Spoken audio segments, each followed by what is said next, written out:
This episode of the HoneyDew is brought to you by Omax Cryo Freeze and HelloFresh. More on that later. Let's get into the dew.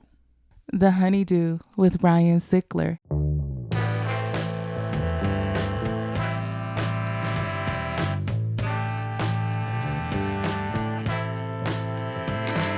Welcome back to the HoneyDew, y'all. We're over here doing it at the Night Pants Studios. I am Ryan Sickler. Ryan Sickler on all social media, ryansickler.com. Make sure you're subscribed to the email newsletter. Make sure you're subscribed to the YouTube channel. You're going to get video there every Tuesday. Patreon show, the HoneyDew with y'all. You guys have some crazy stuff. We have heard a lot of crazy shit out there, and I never get enough of it. So if you or someone you know has a story you absolutely think needs to be heard, please email us at honeydewpodcast@gmail.com. Facebook fan page, all that stuff. The honeydewpodcast.com is the website. That's where you get the merch. Again and again and again, thank you, Night Pants Nation. And thank you, Night Shorts Nation. You guys are fucking killing it. I love it. Send the pics so I can promote them.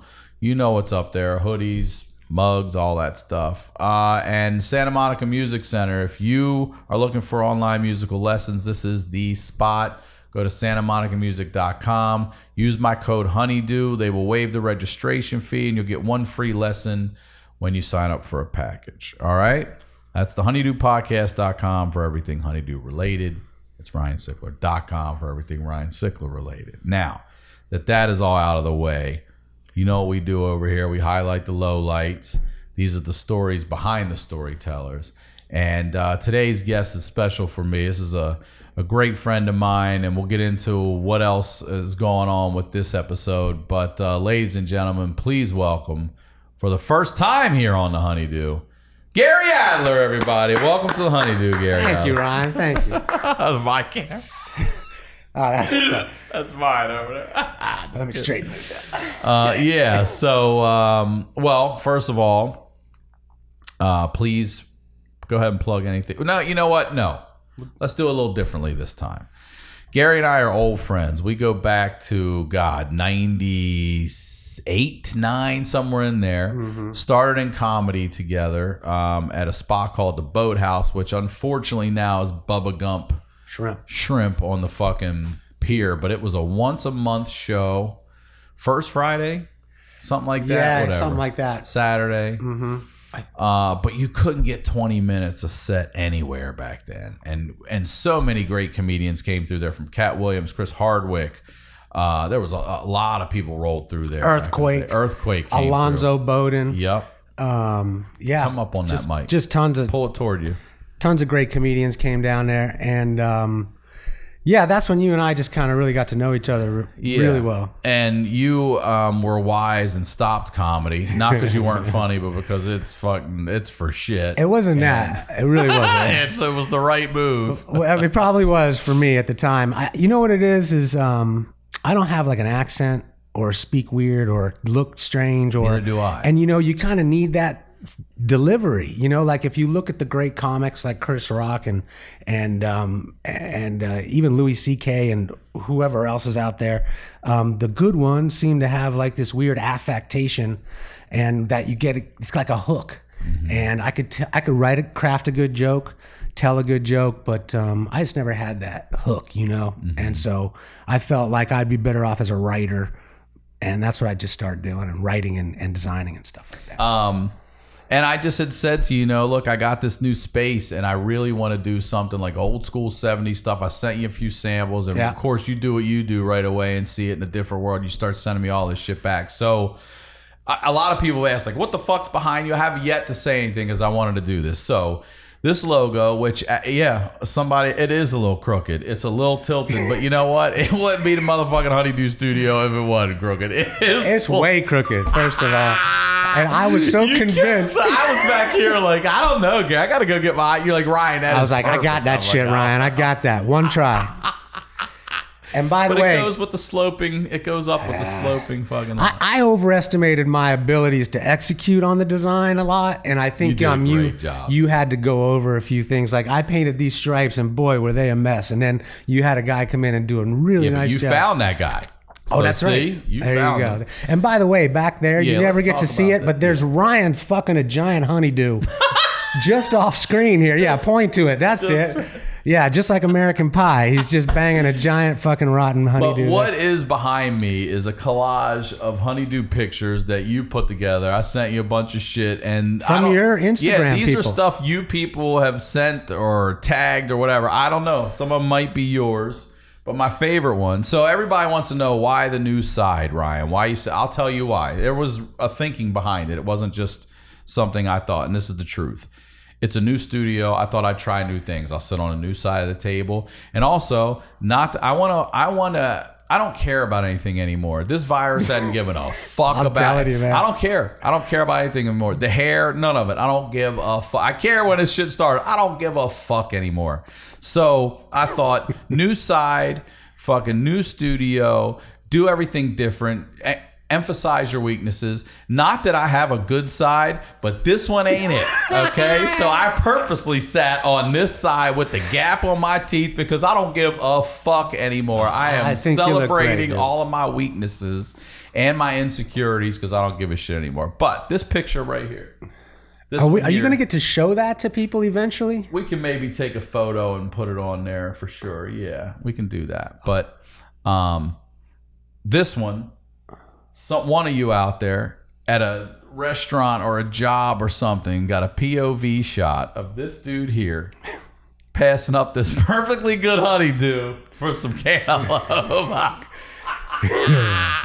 That's some sleuthing right there, I wanted man. to sit in front of that too because that is perfect. You just passed right on. So yeah, I mean, you said, look, I'm kind of holed up with my ex and my stepson and my daughter. yeah, we and, were all quarantined. and you together. said I need a masturbation castle, so please, Please, if I you gotta don't get mind, just help me make this thing. Yeah, and this was the picture from Nebraska that you put the honeydew on. We have a. That's right. We'll take some photos and include it in this. The highlight and the low lights above the wall here. Yeah, there's a bunch of cool shit y'all aren't it's, seeing, so hit him up. It's nice. It's really well done. So thank you, because this was a lot of fucking work. And then, after we had to reset it up after the riots. But here we are. I tell you, and I are. wish I would have jumped in my car and came down here, but I did call, you go, dude, the lights are on, it's probably over. And at that point, I was like, what am I going to do? Good. I wish I could have done something. So look, something more. I can't thank you enough for all your help. All the fans it's been very positive. There's a couple people like, what a weird color pattern, but that's on me. I picked the colors, so You did. I threw in white so we could put some more accents of was white your logo in here and everything. that This spurred is it all Jeff on? Tice that designed this logo and the artwork. We got Ennie and Ash working here. Ethan, I think it's Wolferman. I hope I said that And right. I just that mixed did the those two table. up, by the way. Yeah. Oh, you did? You called him Ennie? I did. That's their way to go, man. Sorry, man. Way to go. I have to take you to HR after this. Oh, my God. So now that that's all out of the way, people been wondering. I've saved it for this episode. So there it is. That's who you are. That's what's going on. That's how this all came about. It was nice though, because this is like, when my daughter's older, this is my what I built during the Depression. You know what I mean? This is my coronavirus. We had the riots. We had everything. That's going where on Dad started a meat packing plant right there. Man, I'm telling you, and for me, just so you know, it gave me something to do, on the weekends. But there was a guy here, and it was all weird for a little bit, but then everybody kind of cleared out. Yeah, once they couldn't afford it here anymore, that was when Lana was like, "Look, these guys are leaving," and I was like, "Well, I'm going to come in then." Yeah, so it was great. She seems really awesome. I saw her on that episode, and I wish it feels like I should know her, but I just don't. Well, we'll introduce you. There you go. So we also have. I want to help you. I want to show everybody what you got here. You have a comic book out right That's now, right. right? Yeah, and here's so let's the talk here's the about little it. Let's backstory. promote it. Everything. This is where a good place I could tell you where to go to find the comic book and all that stuff. But first of all, it was you who came to me and said you were coming off a couple Comedy Central shows that were good. I thought were great actually, and you said, "Hey man, I want to go back out with some stuff. What do you have? I know you used to pitch things, so I think I sent you like 6 or 7 things. A lot of good stuff. And you said, hey, what about this thing? And I said, That was the yeah, dark horse I that was thought. the I liked last it. one I did. No one's ever seen it. You know, I just got kind of tired of the industry and kind of tired of pitching. I used to pitch animated shows. You know, that was my deal. Yeah, I just get anxiety thinking about pitching Right. it. Yeah. But you and I, we put a deck together. We went out and pitched, and we got a little traction with it. Seems like some people really dug the concept. But then we got into that old rut of, hey, go back and do notes and blah, blah, blah. And at this point in my career, just like you said, point in your life, just like you said, fuck it, man. Fuck I'm not doing everybody. it. So you know what I'm going to do? I'm just going to make it myself. And that's what I did. I got one for you. The finger up. Look at this. Yeah, dude. There let it me is. Can you see Yeah, that? put that right here. Yeah. Commando Place. And you know it's good because look, on the second page, there's a small person with a giant dildo, and she's getting ready to bang a sumo warrior who's doing cocaine. So it can only get better from here, folks. Wow, this is really well done, though. It really is, man. Thank you. And I got to thank my artist, Shin Momochu, who his actual name is Momochu, but his real name is Carl Contreras. Thank you, dude. Yeah, that's for you. And there's a dedication in there for you. Thank you. But my artist is an interesting story. It's like he's an amazing artist, but what he does for commissions is he draws really sexy stuff for commission. I saw. Yeah. And so it's kind of a Pretty Woman situation where I really want this thing to be super successful and get him out of that, business a little bit, Right. and get into the mainstream, because I know that I want to make 5 more of these comic books. There's 5 more to go, and then I got another series I want to do after it, and I really want to employ him the whole time. So I got a Kickstarter campaign going. So if you guys go to Kickstarter and look up my name, Gary Adler, or Commando Place, you'll go right to the Kickstarter page. GaryAdler. Gary Adler. Could you imagine if it went like that? That'd be you great. Could design it. Yeah, you I'll could throw it design in something to do that. It's funny, you and I have been in the promo business for so long, and promoting your own thing is your own brand is can be complicated and difficult and tough to make decisions, really hard to make decisions. So, I'm really proud that I was able to do this book, and I'm hoping people can help me make 5 more of them. So go to Commando Place on Instagram. You'll see a lot of the cool frames from the book. And go to Amazon. The book's available on Amazon.com in book format and in digital format if you only want to spend like $3. Oh, nice. So yeah, help me out, guys. Yeah. I appreciate all your support, and your fans are super awesome. So thank They're you. the best. Yeah, They're the best. And if they're comic book fans, I know they'll go get this. So let's start talking about it. And we got all that out of the way. That's A right. million times thank you for all your help on this. You don't I have know to thank left me at your all, Rob. family and everything. No, it was nice leaving them. I got 2 grown-up boys, and you got great kids. they're great kids, but out of the house, they're great to other people, Yeah. But you know how it is, On man. quarantine, Yeah. too. I mean, I can't imagine. What is it, 19 and 17? 20 and 17. 20 and yeah. 17. But I got to say, though, after about 3 weeks, and my boys notoriously do not get along. They're completely opposite kids. But after about 3 or 4 weeks, everyone was so tired. Fuck. Yeah. whatever. Who cares? Who knows? Give a shit. I'll be in my room. Tell me when dinner is. So tell me what it was like for you getting older, growing up. Like, they have such a different life than you did. Yeah. I mean, it was about this time, I think my dad kind of just stopped talking. Like about this time in his went life. silent. Yeah, where he was just like, fuck it, I've said enough. And if people need to talk to me, they'll come. There is a real art to not giving a fuck anymore. There's an art to like. Absolutely. Yeah, there is. But he was good. Like if I ever had an issue with him or needed to ask a question or something about the family, always had a lot of information. He just wasn't forthcoming with it. Like, hey, did you know? Blah blah blah. Right. He just wasn't that guy. That's silent. Yeah. That's my brother. He's like that. I'm like, hey man, how you guys doing? Everybody good? Yeah.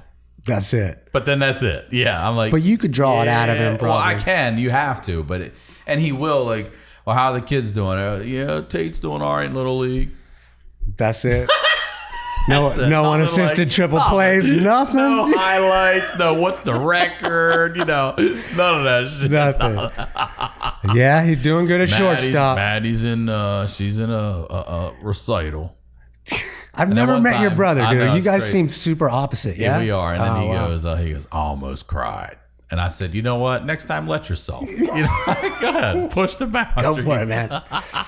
Oh man, yeah. My kids don't get on, but I'm super happy because in December, our family threw a huge surprise party for my dad, who's 90. Oh wow! And my stepmom, who's 70, and they've been together for 40 years. Okay. And you can do the math. It's fine. 50 and 30. Got it. So thank goodness we did that with all the family and friends in this one venue, and great celebration. And we had the band that played their wedding came back and played for them, and they're all still alive. Everyone's still alive. That's a miracle. Crazy, right? But because we couldn't do it now. Like I don't even know when I'm going to see my dad next. Like he lives in Miami in a condo. Like what? Am I flying there? Yeah. It's just weird right now. So I'm just super thankful that the family could get together that time in December. That was cool. So where your parents got divorced though, right? Yeah, my parents, when I was 11, my parents got divorced, and immediately I don't think it affected me that much. Affected my older brother a lot. Why more him? I think he was just older, and it kind of hit him a little harder. Like the reality of separation and the uncertainty of it all. But you're all in Florida at the time? We were, and then my mom met a guy, and we moved to Colorado. So now why does mom get to take the kids? Or was dad cool with it? I doubt he was cool with it. I really do. And in fact, I'm sure he wasn't cool with it, but I don't think there was much he could do about it at the time, just based on the laws back then and stuff like that. Yeah, I was going to say back then. Plus, it's Florida. They probably do whatever the fuck you want. So we moved to Colorado with this guy that my mom was dating. His son became a very famous actor. And he and I palled around a little bit together in Colorado. He was this huge dude. At 15, he was like 6'4", 250, big fella. Damn, he was that big then? Yeah, he was Holy huge. Shit. And I was just a little shit, and 11 years old, 12 years old, and he was a magician at the time. I was his magician's assistant, And you know who I'm talking about. I don't know if I could say it or not say it. But it's Vincent D'Onofrio. Yeah. You know who that is? Yeah. So his dad and my mom hooked up in the theater in Miami. He was a director, and then we all moved to Colorado. And so you were stepbrothers for a minute? Yeah, we were sort of stepbrothers. Sort of. Yeah, but we got in a lot of trouble together. Like there was one time when we were walking down, we lived on Rainbow Hill Road. If anyone's from Colorado, they know this street. It's very famous. It looks over El Rancho restaurant. And we were walking down the street. Wait, is El Rancho the restaurant that South Park does with the guys or cliff dive and all that? And it's like all kinds of crazy shit in Colorado. Maybe. Or like they're diving off the thing and they got the bands everywhere. And it's shit. El Rancho restaurant's off of the I-70, and our backyard looked right at the El Rancho restaurant. I don't remember there being cliff diving or anything. Somebody out there will know what that restaurant is. South Park is a cartoon, so but that fucking restaurant's real. So anyway, we walked down the street. So is Commando Place. Oh, this is absolutely. We were walking down the street, and we see over the side of the cliff, we see this garbage bag, right? Flies and stuff. We're like, let's go see what's in that garbage bag. So we go in there. How old are you? I'm probably 12. And you're with He's probably Vincent 16. too? Okay. Yeah, it's just the two of us. And so we go down, and we see it's a German Shepherd. It's dead. It's in the garbage bag. So we go home and call the cops, and then we go back and hide up in the woods and wait and just watch the whole scene go down. What do you tell them's in the bag? We said, we don't know what's in the bag. God.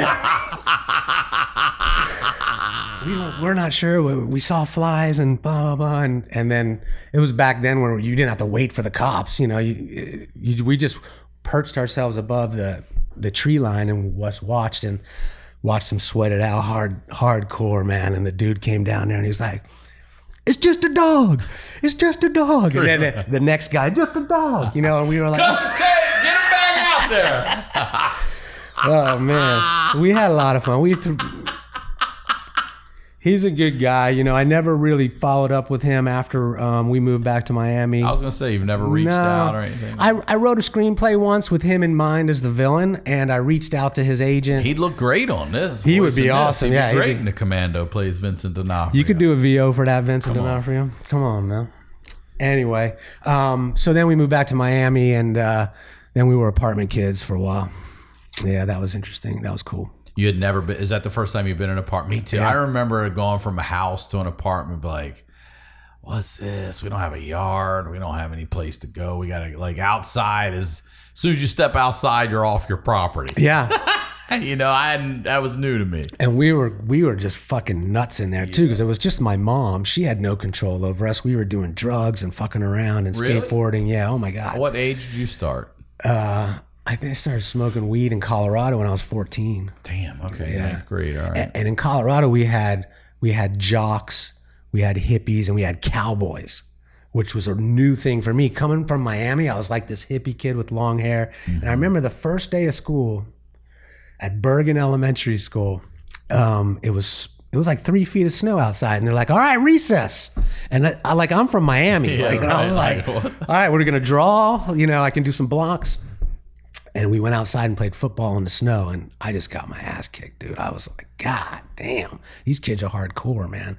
And then the fucking cowboys, who literally had giant cowboy belts on, and they rode in rodeos and all kinds of crazy shit. That was a whole nother factor that I just was just out of my element, man. You know, but that's when I started smoking weed and getting in with the jocks and hippies, you know.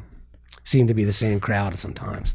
And then you went back to Florida. Mm-hmm. And at what age are you there? You said 13. About 13, 14. Mm-hmm. And then what? That's high school years there? Yeah, I started wrestling junior high school. I know you were a wrestler too. Yeah. I loved wrestling. Yeah, me too. I think it taught me a lot about life. Good? I was good. And I got a funny story. When I was in my senior year of high school wrestling, I didn't cut any weight. For the first time in my life. I never did that. I was never able to just not cut weight. Yeah, I was just I always wrestled the smallest weight class, but when I was a senior, I wrestled 122, right? That was my natural weight. Wow. Yeah. So, which is like so light, you know, so we changed districts to District 15 from District 16. And there was a couple good teams in there. And at district finals, our entire team made the finals. Damn, every weight class. Every single weight class. Mm-hmm. And I remember almost getting stuck, looking up at the lights and looking over at my coach. And he's like, dude, you don't want to be the one, you know? So I reversed it, you know, did the bridge, stuck them. And I was like, yeah, I'm in. But at night, you know, when the finals came around, the lights went out, you know, the light comes down. Yeah, the light comes down, and our whole team was on one side of the mat, and all the other teams were on the other side. And that was the front page of the paper the next day. So that was kind of a cool moment, you know, sports moment for me. And I lost my match pretty good. But did you? That's all right. I got wiped up a lot. Not a lot. But whenever I gave up weight to a guy who had muscle, if I was giving up 10 pounds to a kid that was fat, I had him. But if that shit was cock diesel, I was like, you ain't gonna pin me, but you're gonna run my face all over this goddamn mat, and I'm gonna get head burn all over. Dude, man. There's a lot of stories about wrestling and cutting weight, and I hope they don't. I don't know if they do that anymore, but people were taking X-Lax and all kinds of crazy shit like that. I never did that myself, but I don't know. I ran off the mat one day, just shitting my pants. You know, right after the match was over, I just ran. You know? It probably stunts our growth to an extent, like cutting weight and all that shit that we would do at that age. Yeah, it clearly stunted me. Yeah. Well, I can't believe you're 122, dude. Yeah, I'm like 175 now. I'm 5'10". My brothers are both over 6 feet, and I wonder if part of that was wrestling. Wait, your twin brother? Yeah, he's like 6'2". No kidding. Mm-hmm. Yeah, I guess you could have, but you didn't. You said you didn't cut weight, so. No, I said I never was able to not cut weight. I always was cutting. So did you ever have that guy who had to gain weight to be a heavyweight? Yeah, we did. He was eating bananas and drinking milk, right? It was only one time I ever got to do this. Was the best ever. I didn't have to. I was 155, and the coach is like, we don't have. Or I think it was a 65 pounder was not he got sick or whatever. He's like, I want you to bump up to 65. I'm like, I can't. Like, if it's a fat guy, I got it. If it's muscle, you know, I won't get pinned, but we're losing that, you know. And I will never forget everybody. Remember how people were starving and they just wanted to weigh in. I went up on that scale in my singlet, my whole sweatpants, sweat jacket. I had my headgear hanging from the side, and I was eating a cup of pudding, and that thing didn't even come up. And I was like, "Oh shit!" Was there a minimum weight? No, you could be 100 pounds wrestling 165 as long as you had that spot filled. That's fine. My whole thing was showing up to weigh in my skivvies and my glasses, you know, with the little like thing that attached in the back and everything, just looking like a full fish. That was my move, fish, you know. Yeah. This one's still, I'll never forget this. These guys that were all in high school that will never, I don't know why this will be probably, I'll probably forget my kids' names at some point with Alzheimer's and remember this shit. But we called this dude Mega Dick because he had a Megadeth t-shirt on and his weight was, it was going teetering like this. And they're like, take your t-shirt off. And instead of taking the t-shirt off, he had like a gold chain on and he just snapped it off his neck and threw it on the floor. And it did it. We're like, whatever, this fucking clown. Old Mega Dick over here. Get the fuck off the scale. So look, I want to ask you about a story because I want to talk about what happened to Beck. Okay. Can we talk about that? Yeah, sure. We can talk about that. Walk through it because I know it, but I don't know it. And it gets fucking crazy and intense. So Beck is your son. He's my youngest 17. Son. He's 17. He had a really good amateur surfing career. He was moving into the sort of pro ranks until COVID hit. And there's just no professional surfing anymore right now. So he's teaching surfing up in Malibu, which is really cool for the time being. And I guess when he was, I think he was 12 years old. Yeah, maybe a little younger, 11.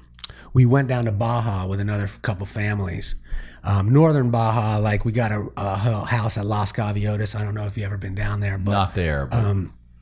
Yeah, it was cool. We had some good surfing days. And then the older kids wanted to go to the ATV place, which was about 2 miles south, and rent ATVs. And then the two younger boys, Beck and his friend Willie, were like, Dad, you know, we really want to go, blah, blah, blah, blah, blah. And they're just chewing my ear off about it, you know. And my son is super stubborn, which does make him a really good competitor at times. And so I was just like, fuck it, okay, go, you know. So But you don't go with him? No, I went with him. Oh, you did? And I brought the camera.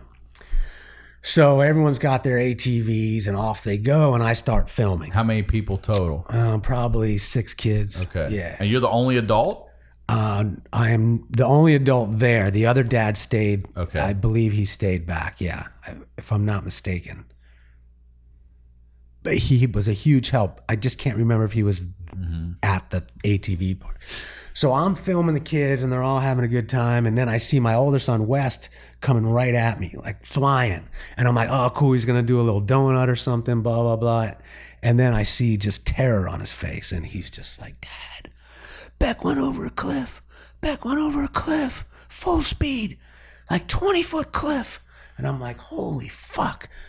He's fucked up. He's fucked up. And I know I'm going to start crying now. So, because I'm reliving it. But, so all of a sudden, I see Beck screaming up on his ATV. There's no seat, you know, things are flapping around, and he's just bawling, but coming full speed, bawling, spit flying out of his mouth, crying at the top of his lungs. And I'm like, all right, at least he's fucking alive.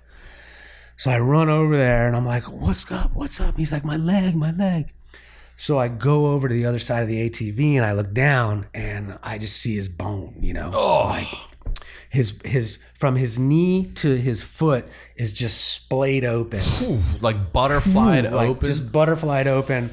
All down the shin? Yeah, just if this is his, yeah, it would just be from here to here. God. And I see the bone, and you know, and I'm like, oh my God. He's just gushing. So I pick him up, I put him in the back of my truck.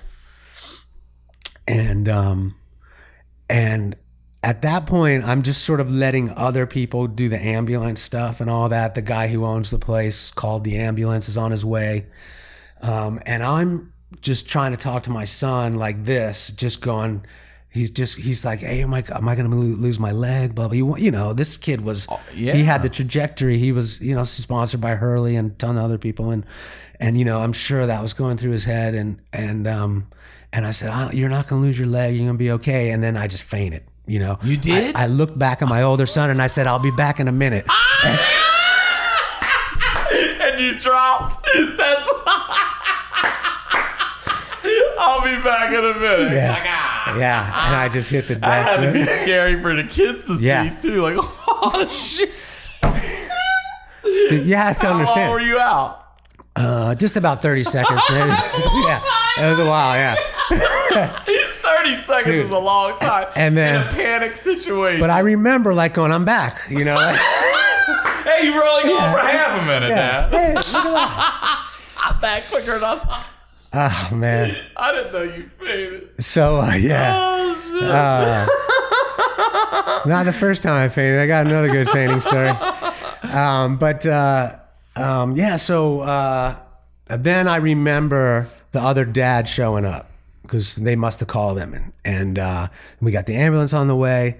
So I said, Beck, I think I wrapped my belt around his thigh or something like that, did something.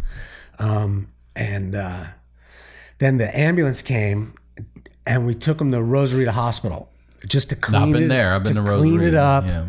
Yeah, well, you've seen the cats walking around there, right? And I gotta say, I walk in, there's a dude eating a sandwich, okay? At the hospital? Yeah. And I'm like, where's the doctor? And he puts his sandwich down and he goes, I'm the doctor. Nah.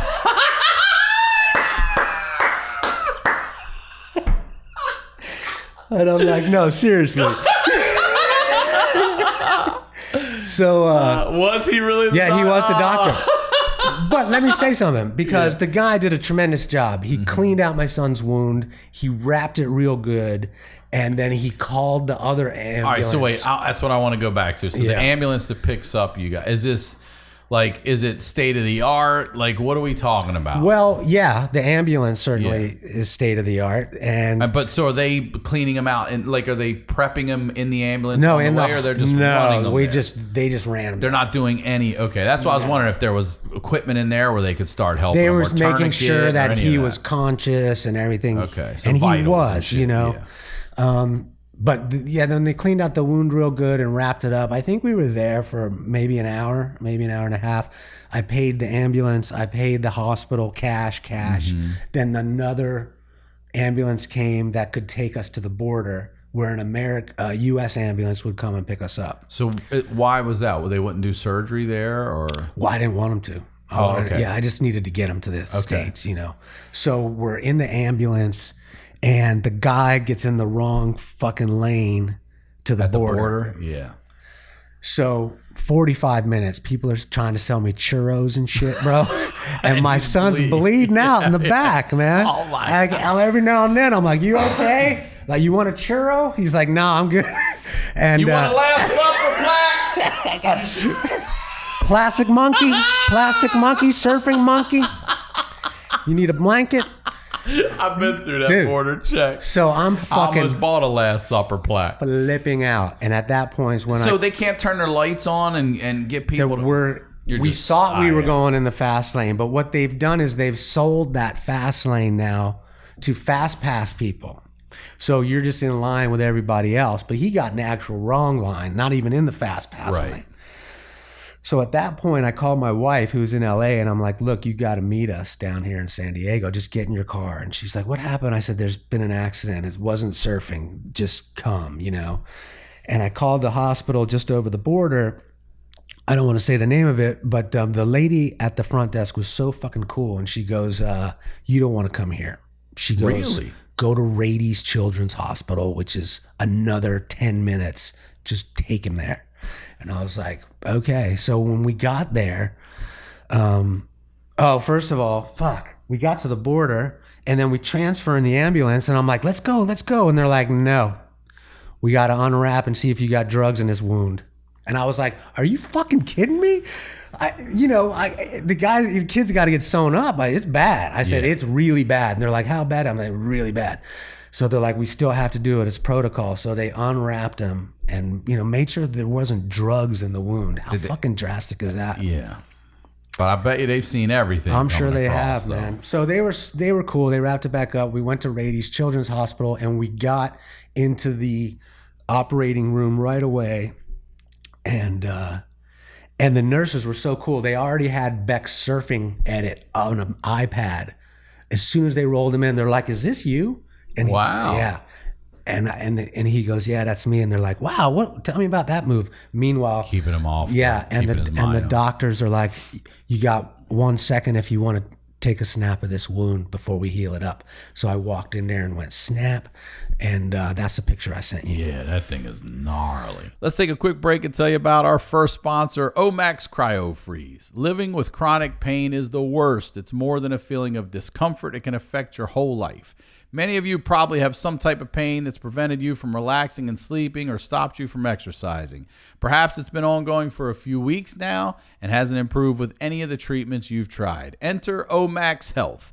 If you're looking to get rid of nagging muscle and joint pain immediately while providing long-lasting recovery, then you need to try the natural breakthrough pain relief solution, CryoFreeze CBD Roll-On, developed by Omax Health. This non-prescription triple-action pain relief roll-on is specially formulated to block pain receptors, reduce inflammation, and improve muscle and joint flexibility. And the best part is this 100% natural CBD-powered remedy works its magic within 10 minutes of application, and relief lasts up to 8 hours, which is much longer than the over-the-counter products. I've been telling you guys for months now about that shoulder pain I had. If you really watch these podcasts hard, you don't have to. I couldn't lean on my elbow. I would get numbness shooting all through my elbow. I would keep getting uncomfortable with it. And I'm telling you, that Omax Cryo Freeze worked. Omax Health is offering my listeners, you ready? 20% off a full body Cryo Freeze CBD pain relief roll-on plus free shipping. This discount also applies toward any product site-wide. So just go to omaxhealth.com today, enter code HoneyDew. That's OMAX. health.com and enter code HoneyDew to get 20% off Cryo Freeze and site-wide. Let's tell you about our next sponsor, HelloFresh. Get fresh, pre-measured ingredients and mouth-watering seasonal recipes delivered right to your door with HelloFresh, America's #1 meal kit. HelloFresh lets you skip those trips to the grocery store and makes home cooking fun, easy, and affordable. HelloFresh's recipes are so delicious. They offer so many recipes to choose from each week to help you break out of your recipe rut. And there's something for everyone. They've got low calorie, they got vegetarian, they have these family friendly recipes every week, which is AKA picky eaters. HelloFresh offers fresh, high quality ingredients every week for a super flavorful experience. Over 90% of the ingredients are sourced directly from growers to ensure the freshest recipes are delivered to your door. Save time and stress effortlessly. HelloFresh offers contactless delivery to your doorstep for easy home cooking with the family. HelloFresh cuts out stressful meal planning and grocery store trips so you can enjoy cooking and get dinner on the table in just 30 minutes or even 20 minutes with their quick recipe options. Here's what you got to do. Go to HelloFresh.com/honeydew80, all right, and use code honeydew80 to get a total of $80 off, including free shipping on your first box. All right. Additional restrictions do apply. Please visit HelloFresh.com for details. That's HelloFresh.com/honeydew80. Now let's get back to the do. Yeah. I thought I ruined my son's life, like making that decision. Worst decision I ever made in my life. But like, which one? You mean letting him go to the, and I saw the ATV was too big for him, and so was the helmet. And, it's just like, fuck, man. Yeah. All that parent gut stuff. And then, there should have been marked with tires, this cliff. Mm-hmm. And it wasn't. Everything's dunes. So you just think, oh, I'll just go over this dune, and he gunned it and fucking boom, just free fell. So what happened? Was anything broken? Was it He broke his back. His back. And that one, you didn't even know that at that point, right? Yeah, after we got to the hospital, they did an MRI. I don't remember that. So he broke a vertebrae, couple of vertebrae in his back, and then he had how many stitches, dude? I don't know, 60 or something. Was it stitches or staples that closed that leg up? There was stitches and then staples. Damn. Yeah. And I thought, like, literally, they said, we may have to do like all this graft and all this stuff if it's not taking. And so my wife and I were agonizing, in the waiting room, like, I just fucked my kid's life up, And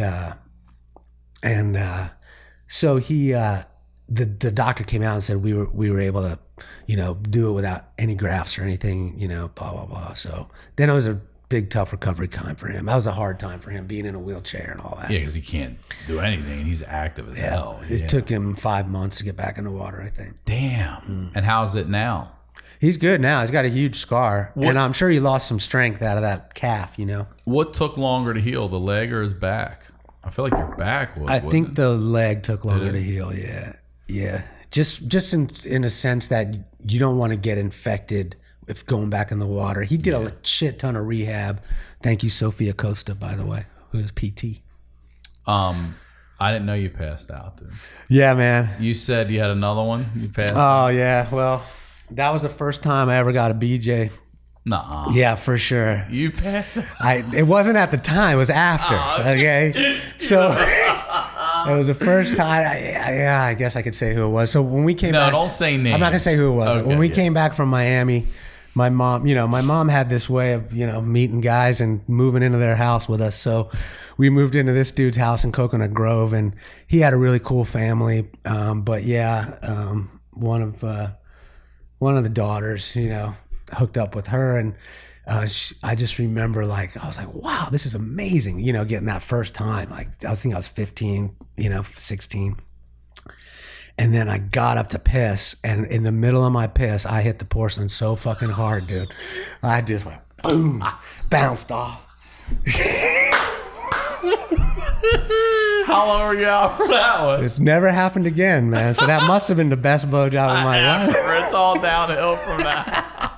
Passed out. Yeah, man. Did she know it? Did she come in? I don't think she knew, man. Like, what's that bump on your lip? Like, what? You should have fucking. She probably would have been like, "Oh my god." She knows now. I guess so. Anyway,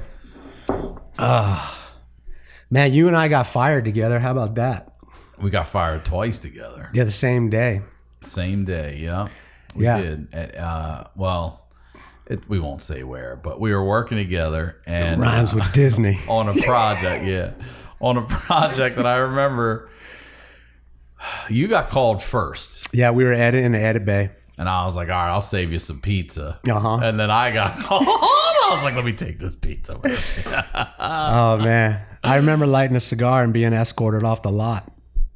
Yeah, they were like, "Do you need a box for your things?" I'm like, "No, I don't keep anything here. I'm just gonna grab my bag." And our office is right next door. Yeah. You introduced me to the Ricky Gervais office in that building. Oh yeah. Here's another thing in that building too, and I've never tried this ever again. But do you remember that time we were sitting at the commissary, like outside? It was almost end of the day, and you had some cigars. Yeah. But you're like, my brother sent these up with some rum. Oh yeah. But they broke. And the cigars got rum soaked, but now they're dried out. And we had to go back. We had like an hour or two of work left. And I smoked maybe a quarter of that cigar. And let me tell you, I was fucked. Really? I was fucked up more than I've ever been, like, on weed or anything. I was like, God, you can smoke There you have rum. it, kids. Soak your cigars in rum, right? Cuban cigars accidentally soaked in rum, and we smoked them, and it fucked me up. I thought it was tequila.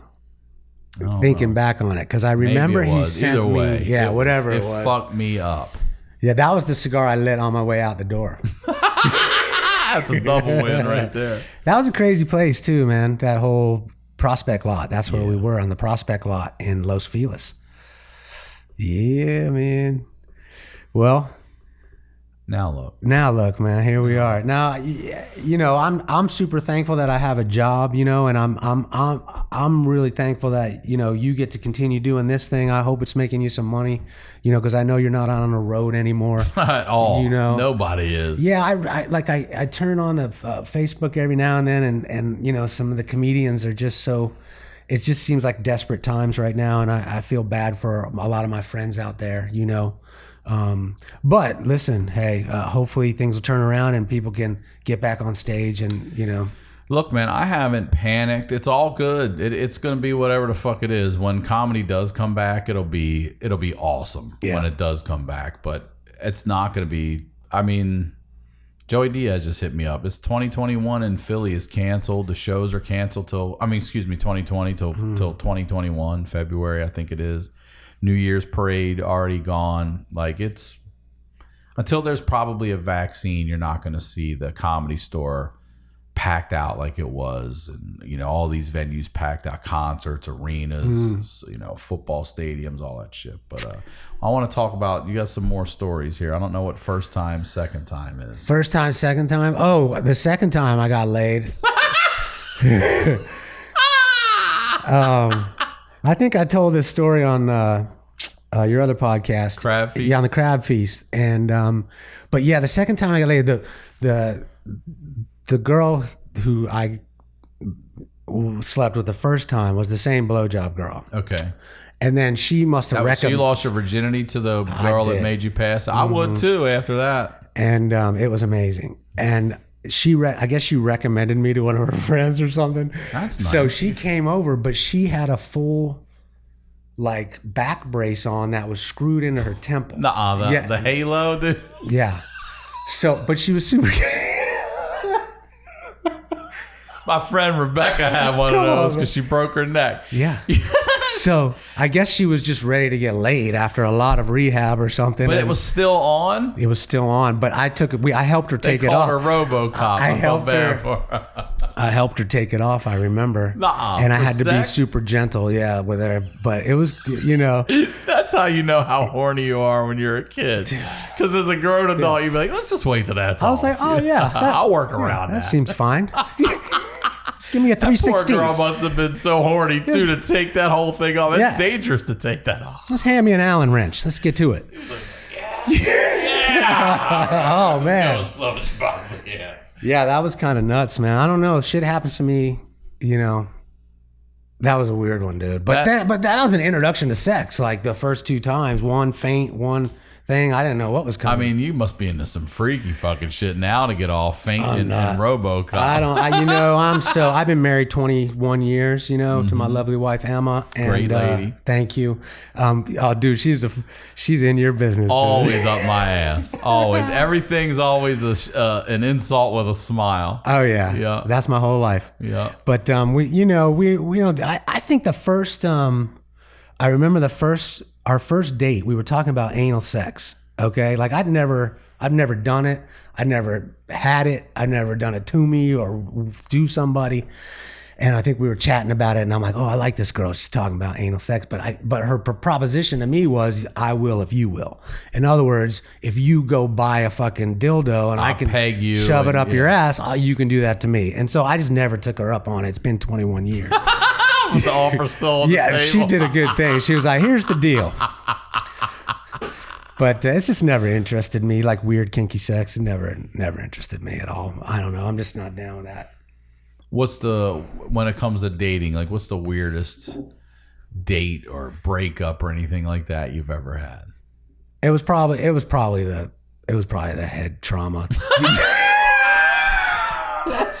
I'm not sure I could beat that, dude. I mean, you know. The head trauma. I'm like, what's on my knee? She's like, that's one of my bolts, you know. Yeah, man, I don't know. The head trauma. If I think of something, I'll throw it in there. But, yeah, would you? That one was pretty gnarly, dude.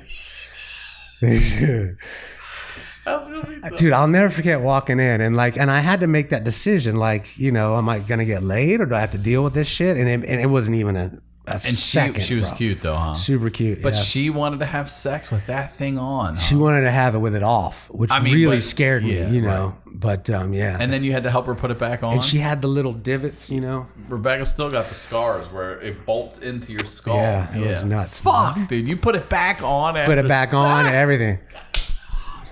Most dudes won't fucking wear a condom. No, I just left her writhing on the bathroom floor. Look what I got. Lay there like Put it on my head like RoboCop. Oh my God, man. Yeah, I wonder. Oh God, dude. That's crazy. But I got a phone call, you know, I got the apology phone call like 20 years later from you know, one of the women I had sex with. You know, that was a little weird. What do you mean? The You know, apology? the Alcoholics Anonymous. I just talked about that on an episode. I've gotten them from AA. I've gotten them from sex addiction. I've gotten them from food addiction. Wow. I've gotten them from coke addiction. Well, you never even done below. How were you involved in that? They are emailing me and saying, "Hey, I had a problem when I was with you. I'm sorry I treated you like shit." Like, it's the apology email. Wow. And that was what they were dealing And with. email's okay? I got the phone call. I got text. Not email, but I got text. Yeah, that was a crazy phone call. But, you know, I was like, it's cool. That's what I said. I was like, yeah, well, I knew. I mean, you did cocaine in front of me. I tried to tell you had a problem. I remember that. Man, growing up in Miami in the 79, 80, God, 81. what's that like? So much cocaine, you know. And my one of my best friends, I had three really good friends, and they were all second generation Cubans. Their parents came over in 59, and they were born in 63, same time I was, and they were just my boys growing up. And one of them's dad ran the Cuban mafia from the Dade County jail. They had him in there on tax evasion, but he was still running the show, man. And we would go to this guy's house on a Friday night after school, and his mom would make us a big steak in a Cuban pan, and it was so delicious. And then we'd go in the back where his brothers were, and the Uzis, and the giant pile of cocaine on the table. You would see this? We would get a Ziploc bag with our hand and just go like that. And how old are you? 16, 17, 18, yeah. That's how it was down there, man. It was nuts. And so, we'd go out for the night. And then would you sell it, or was that just for you No, guys that was to go just have for fun? us to go fucking around with, you know? Holy shit. Yeah. Yeah, man, that was crazy times, man. Fucking, you know, Square Grouper would float up on shore, you know, in my high school. In Key Biscayne, it would be, you know, the cigarette boats were running all the drugs, and then when they got busted, they'd toss them over. And so every now and then, you know, Jimmy would find a Square Grouper, and it would go around the school. What is that? That's what we called a bale of weed. You know, that was Weed. Yeah, Oh, so it's not flow. coke. But the albino grouper was the cocaine. And so I've seen cocaine cowboys where they would literally just drop it on the beaches and you could go fucking grab it. Yeah, it was weird like that. And there were so many murders like when I was growing up, you know, like people were just getting capped left and right in Miami. Just drug deals gone bad. And all cocaine That's just related. what I grew up with. And in fact, it's a big influence in my comic book. You know, the main character, Koni Shiki, he has a drug problem in real life. Can I tell a little bit about the comic book? Of course. All right. So basically, what this world is these superheroes. You don't have to do all that. They toggle between their game avatars. These guys are the most popular game avatars in the world, and they're but when the game turns off, you know, where the fuck do they go? And so that's when, you know, the story came out that, oh, well, they just go to a 4-bedroom house in San Fernando Valley and try and live their life like normal people. But every now and then they get zapped back into their game because their player's ready to play. Whenever that's ready, Right. yeah. And some people sort of go, oh, that doesn't make any sense. But I kind of just, I explain it like this. If you have a dog and a doggy door, okay, in our world, in our vocabulary, there's inside and there's outside. But that dog doesn't put that together. They just know as soon as they slam through that door, it's like a miracle. Yeah, you know, right, like yeah. something I can else. piss some shit out here. This is Yeah, crazy. yeah. So that's kind of how I describe it, you know. And these guys are toggling back and forth, and there's a villain who shows his face, and he's going to be a through line through the whole piece. And you know, I hope people like it. I hope it resonates with some of the gaming crowd and some of the superhero crowd. You know, I'm a huge fan of like Doom Patrol and The Boys and all that stuff. And this is kind of in that same genre. So if you like that kind of cool shit, check out the comic book. There you go. You can tell I've been in TV for a while. Huh? I want to hear this James Beach story. Oh, James Beach. So James Beach It's a great bar, or was a great bar. Yeah. It's still open, but not now, of course. But my boy, John Henry Binder, who now owns Venice Duck Brewery. So, you know. Okay, I had that beer at James Beach. Yeah. Yeah, it was his, right? Yeah, and you probably was served by him. Yes. And so he was there for 25 years, and he was going to wrap it up because he started this brewery company, and it was like going to be his last week. And I have partied in James Beach a lot of times and gotten a little nuts in there. So I'm like, all right, I'm going to go back. I'm going to go early. I'm going to, you know, have a few drinks with John Henry before it gets all nuts on a Wednesday, not a Saturday as last night, on a Wednesday. So I walk in, it's pretty much empty. And I take my normal seat on the corner there. And I start drinking, you know, and having a good time. And we're shooting this shit. And this dude pulls up next to me. And he goes, you want to do a line? And I'm like, and he holds up the little baggie. And then like about 10 minutes later, dude, this guy leans over just like this in my ear. I just want to do a line of blow off your cock. Like right in my ear. Oh, touching your ear. Yeah.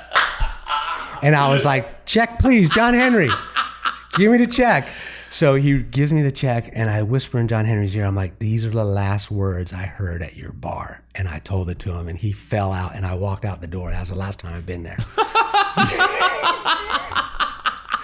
Fucking James Beach, man. I used to have all my parties, big Christmas parties at the Canal Club and James Beach, you know, when I owned Four Eyed Films. Weren't they across from each other? Mm-hmm, Yeah. owned by the same people. Oh, they were. Okay, yeah. Yeah. Yeah, that was nuts, man. But that place, you know, you're there early and then you just see it turn ugly, bro. And the lion faces come in and it just gets nuts, dude. That's the truth. Those motherfucking lions. Oh, my goodness. All right, so you and I have known each other for a long time. A long time. And you've been around my wife. A lot. Always insults me with a smile. It's a real British fuck you. I feel like your wife is a Brit, and it's always like, Ryan, you know, it's always this pleasant hello. And then there's a compliment that comes for it. You look like you've lost weight. The face looks like shit though. You know, it's always some follow up like, damn, every fucking time. But I love it. And she loves doing it, obviously. It's usually about your singledom or something like that, you know, or whatever Yeah. situation you're currently in. Somehow she knows about it. Always. Yeah. Always has good advice. Yeah. Always offers me a meal. Yeah. Always. She's a good person. There was a time I went to the laundry room to get a shirt out of the basket. Okay. And I've been around laundry my whole life. Okay. So I put the shirt on and it smelled a little unfresh. And sometimes you get those ones in the laundry, you know what I'm saying? They're like, what was that one, balled up or something like that? Yeah, got stuck in my fitted sheet. That's right. So I said, sweetheart, come here, smell this. It smells unfresh to me. And you know what she said? You just don't know what fresh smells like. That's a wife fucking thing to say. That's right what there. she said, dude. And that stuck with me. So I don't ask So you her. remember that line? You don't know what fresh smells like? Yeah, you don't know what fresh smells like. That's Did you what she ask her, told what me. is it? What is it to you? She said it smells great. It's fine. Anyway, but recently, Get on that and mic. this is kind of an embarrassing story, but I'm going to tell it anyway. All right, please. It was about 10. There's another my wife's story. It was about 10 o'clock at night. So I went outside for a nightcap, you know. And I don't think I've ever told anyone this fucking story. So Smoking a joint, and I got to piss. So I piss in my spot in my backyard. Men have a spot. You can see the brown spot. Yeah, you can see it. So I'm pissing, smoking a joint, and the cherry of the joint falls and hits the tip of my dick. Oh, nah, dude. Tip to tip. Okay, swear to God. Tip to tip. So I smacked my dick so hard. Bam! And blood starts coming out the tip of my dick. And I have a burn. Wait, I think I burst a blood vessel when I smacked the shit out of my dick. Right. Okay, so this I think what, this you're was like pissing blood now? Just a couple little drops because I smacked the shit. I think this has never happened to me. Maybe when I had a catheter or something. Oh, I can't even. It happened, but so I'm freaking out, and it's like a Thursday night, and my wife and I have sex every Sunday. Okay, that's just a thing we do. At your church? We get together on Sunday and work about 15 minutes in, and we go our separate ways like eagles in the night. So I kind of wait a couple days. The blood thing stops immediately. So I'm like, okay, thank God that's gone. But there is a little mark, and I've only been with my wife for this entire time we've been married. So it's Saturday, it's still there, and Sunday. And you didn't even tell her that happened. I know. But then before I go, okay, look, I'm gonna tell you something. Because if you got a sore on your dick and you've been married for 20. Okay. Good luck, bro. Okay. I've just been packing my shit up. Yeah. I'm telling you the truth, but I'm gonna stay at a hotel tonight. Okay, so I told her the truth. I figured the truth. Okay. So I said, look, I'm outside, I'm taking a piss, I'm smoking a joint. The fucking cherry fell and hit me in the dick, and I have a little burn. And you know what she said to me? You don't know what fresh smells like. No.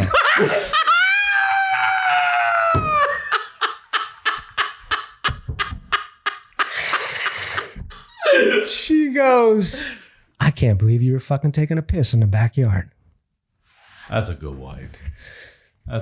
Didn't even fucking care. No, she didn't blink about that other part, but she was pissed about the piss. But she wanted to see it then?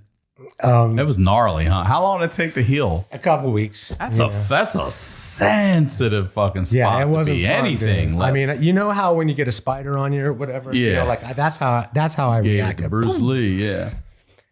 Damn, stole my punchline, but it's okay. It's your show.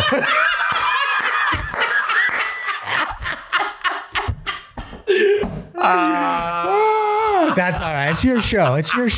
It's fine. Anyway. God damn, dude. That's some shit you would say to me, though. I wasn't ready for it. That's funny, though.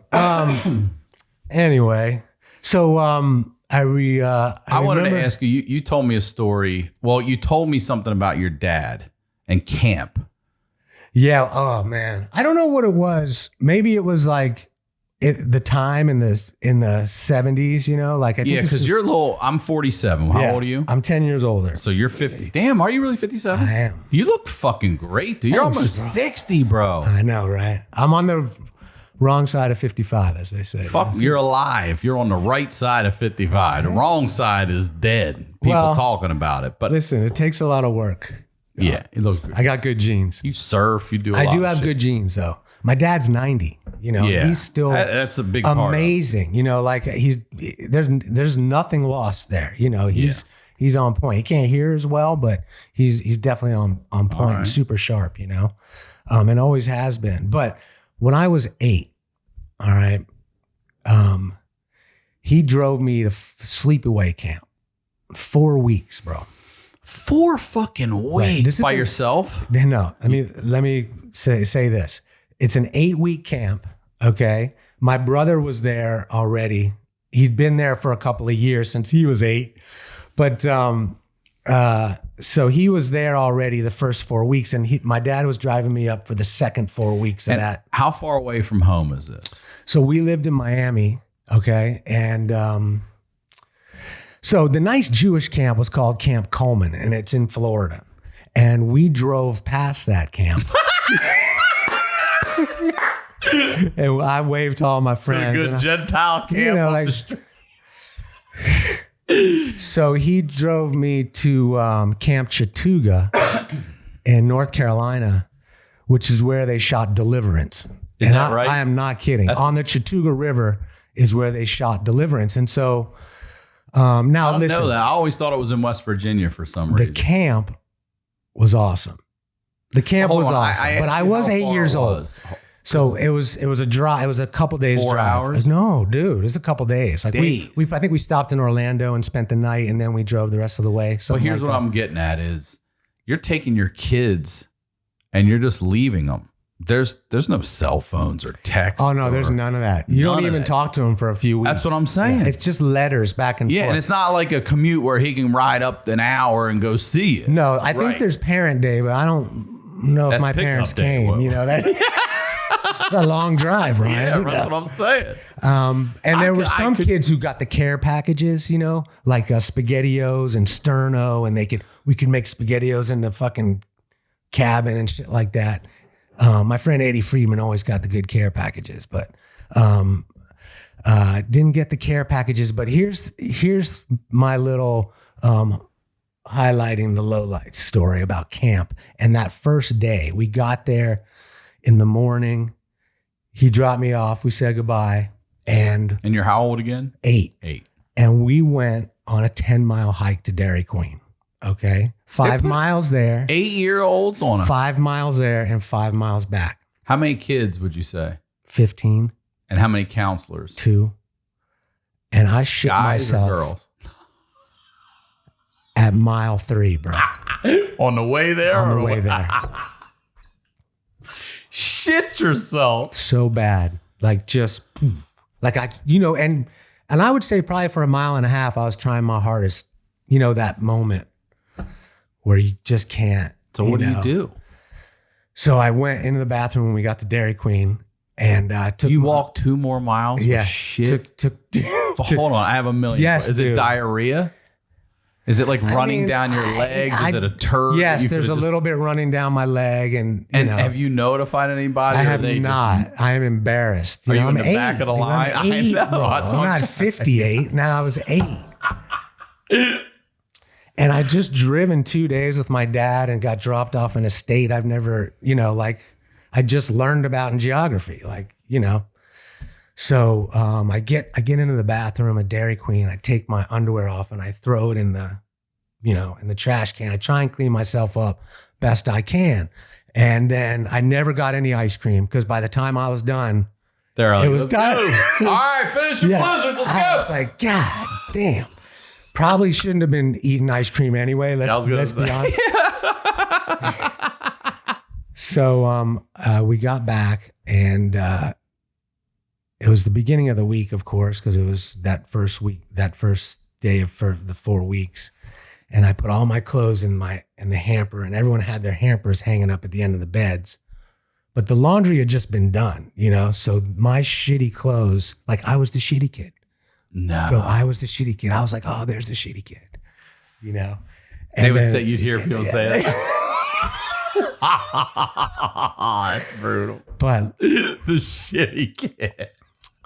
Once the laundry got out after the end of the week, eventually I wasn't a shitty kid anymore. And I did go to that camp like 4 years because in a row? Yeah, because the longer you went, the cooler shit you got to do. You got to go to Six Flags. You got to go down the Chatuga River and camp, and I lost my glasses on that trip in the Chatuga River, in the Deliverance River. Yeah. Anyway, so yeah, that's my fucking camp story. But did you ever go to camp? I only went I went to a soccer camp at Bucknell University in Pennsylvania. Uh-huh. It was my brother, my twin brother, and myself. My younger brother was too young at the time. And then another friend of ours, Greg Carfine, it was we all played soccer with. So the 3 of us went to this camp and we stayed in the dorms at the college. And there were older kids there and shit. How old were you? This was middle school, probably. So 11, 12, yeah, 13. in that area. Okay. Right before high school. And I was on the red team. My brother was on the, I think, the green team. And Greg was on the blue team. and we'd all played together the whole time. So we really loved playing against each other, you know, so we really talk shit like, yeah, fuck you now. You know what I mean? And my team won the whole championship. But I do remember being embarrassed and clown because back in the day, I wore my socks all the way up. You know what I mean? The 3-stripe socks, I pulled them up to just under my knees. Was there still some skin between your socks and the shorts? Yeah, there was. Back then there was. Yeah, there was just a knee. It was just, well, because the shorts were shorter back then, that's too. right. They weren't, you know, I'm wearing Umbros and shit. Had the little before they made the longer little V up the side. Yeah, the little slit. And I remember the older kids who started pushing their socks down were like, oh, wait, nice socks. And I was like, you were the socky kid. How about this trophy? You were the socky kid. I was the sock kid. You were the shitty kid. Yeah, I would have traded that moniker any day, bro. But I just remember, and it was that day that I started pushing my socks down. Like, if you'd have saw me an hour later, my socks were down. You know what I mean? Yeah. I don't know why. That's so weird, isn't it? I don't know why we allow people to affect us. Like, I remember that's such dumb shit. This is the dumbest shit ever. Your socks are high. But some people go through life and they don't allow that. They don't give a fuck. I wish like I had Shaun more of White, that. you know that kid with the red hair? Yeah. The kid has the worst fucking style and clothes, but he put out a clothing line, you know, and everyone bought it, I think. Well, everyone knocks Adam Sandler for the way he dresses. The dude wear red sweatpants to the Oscars, but so what? And a hockey jersey. So, yeah, right. so what? Who gives a shit? Who gives a shit? Look at him. Yeah. Look what he's doing. Yeah, you don't like him for his fashion. He's I don't look to Adam Sandler for fashion sense. Yeah. Yeah, And he's I funny. think he's comfortable with that. And he's dressed funny. He delivers on the He's comedy. already making me laugh. Yes, that's it. That's it. Yeah, this guy wore a hockey jersey to the Oscars. That's right. Yeah, right. That's exactly right. Oh man. So I do want to say one thing about, you know, I talked about that Beck story a little bit and it just hit me. You should probably have him on to tell that story, or at least on Pantheon or whatever. Patreon. So many people, I should start something called Pantheon. Is that what they say? So many people say. Why is that? What is that word? I have no idea. I'm not intelligent enough to know what Pantheon Yeah, means. I don't either. I'm sorry. Hey, kids, write in and let I feel Ryan like it's know. some Greek shit. I don't know why. It's some Greek shit. Oh, yeah, maybe. What was I talking about? Beck. Yeah, so we have him on the Patreon and tell that story. But I remember, you know, there was a couple things that, like my other son West is older, and he's the one who's like, Dad, you know, my fucking back. I just remember him being super cool the whole time, and I left him in Mexico. You know. Yeah. How old was he? Probably 15 or 16. Wow. Yeah. I left him and his friends in Mexico, you know. And Yeah, he does have a very zen demeanor. He's got that Phil Jackson demeanor. yeah, about he him. was cool as a cucumber, and thank God, because and Beck was too. I mean, he was conscious the whole time and just being super cool. I mean, I was the one flipping the fuck out, you know. Well, here he is worrying about losing his leg, and I know you're worried about him dying. Like, yeah, I don't think he got a look at it actually until, or I don't know if he ever did. I don't know if he ever looked down and looked at it. You know, I'm not sure. You have to ask him. I don't know, man. But that was some crazy fucking That is bullshit, crazy man. shit. But I appreciate you letting me come in here and talking shit. Listen, first of all, you know I love you. We go back to late 1900s, I say all the time, and a few shitty jobs together. Oh man, Always laughing, always having a good time with you. we've even fought. I remember Yeah. having blowouts with you. Yeah, because of that dumb bitch. And I don't mind fucking saying it right here. Yeah, that's you the know truth. what?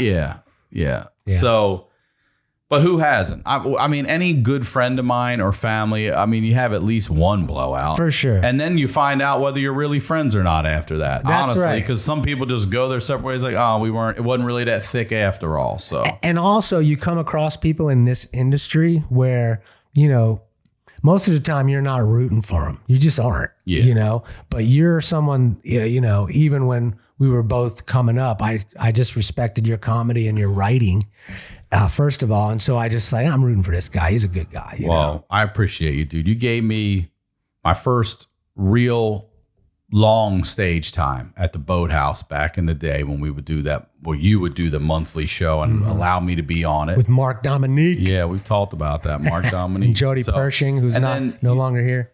Oh, really? Yeah. You remember her? I remember her, yeah. She passed? She passed away about 5 years ago, yeah. But all this studio was during the whole lockdown. You came in, we hung this a little crooked. And we put stripes up. We took stripes down. But I'm the most proud of these things behind me. These behind me and you. They're super really fun, nice, man. And you can order these posters. Am I right?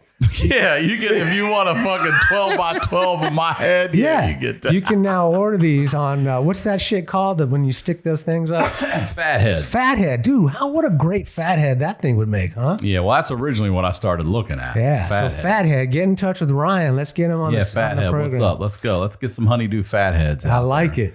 Hey, man. But thank you for everything. Thank you for all your help. Please promote your book. We had it sitting here oh, yeah. Remember when That's right. Yeah. Yeah, that time when you didn't have as much of this and I had more of this. Yeah, well, I mean, Yeah, what are you going to do? So, yes, here's the deal. Look, it's not the most socially conscious thing to do right now as an artist to put out some selfish fucking comic book. But also, I was been working on this long before this hit. Oh my These God, projects aren't something that you flip overnight. And I really wanted to march this thing when I was done with it, when it came out in March. But more important things have happened in the world, and so I kind of put my little selfishness aside for a while. But fuck, man, I did your show and now's the time to promote it. So we're going to do the Kickstarter campaign. So just go to Kickstarter and search Commando Place and you'll find the Kickstarter program. And I'm not going to make any money on the Kickstarter. All I'm doing is trying to pay my artist and get 5 more books done and then start the next series. That's really what I want to do. So we have a low goal. And if you can chip in a few bucks and be part of it, there's certain things that you get for different donations and stuff like that. That's how Kickstarter works.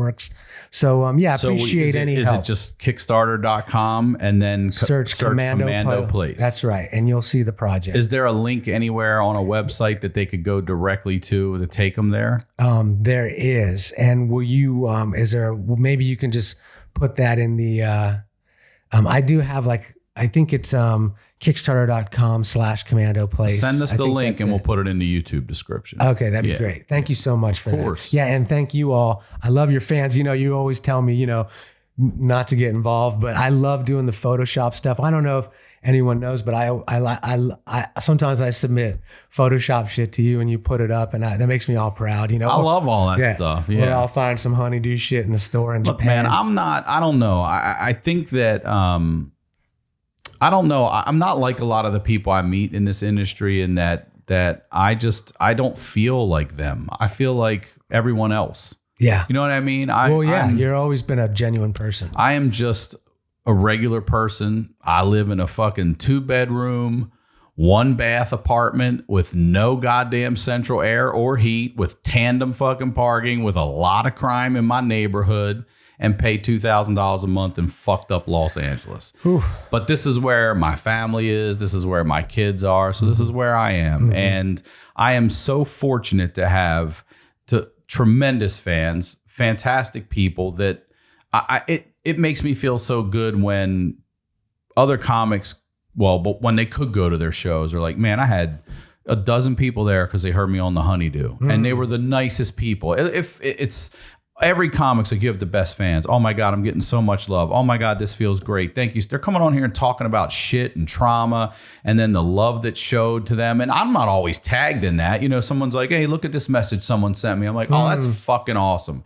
So I have great fans. I'm very fortunate for it, especially even to be in a time we're in right now where people can't work, that anybody would even want to listen to me. I'll never not be flattered, blown away, surprised. The moment I'm sucking my own dick, then it's a wrap. Right. And by the way, if I could do that, I would stay in the house all the goddamn time. You know what I'm saying? So I'm fortunate to have good people. And it's just like being a proud parent when your kid comes back from a sleepover and they're like, your kid was so well mannered, listened so well, and you're like, what a shock, because he's a fucking douchebag in my house. Right, but you better fucking do that over there. For sure. Yeah. And that's what it feels that's when like. You know you got a good one. The HoneyDew fans, the Crab Feast fans, the comedy fans, wherever you have found me, thank you all so much. And thank you too, dude. Look at this place. Yeah, this is awesome. Look at this fucking place. Yeah. So I'm so excited to be here. And Ash out there, my producers, the shit. Killing it. We got a great team working together. We're going to keep putting up some content and,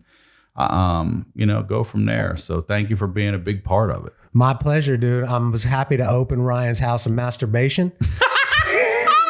Whenever I can rub one out. I'm telling you, I knew exactly what you were doing as soon as you showed me this space. I was like, all why right. do you want blackout? Yeah, I don't.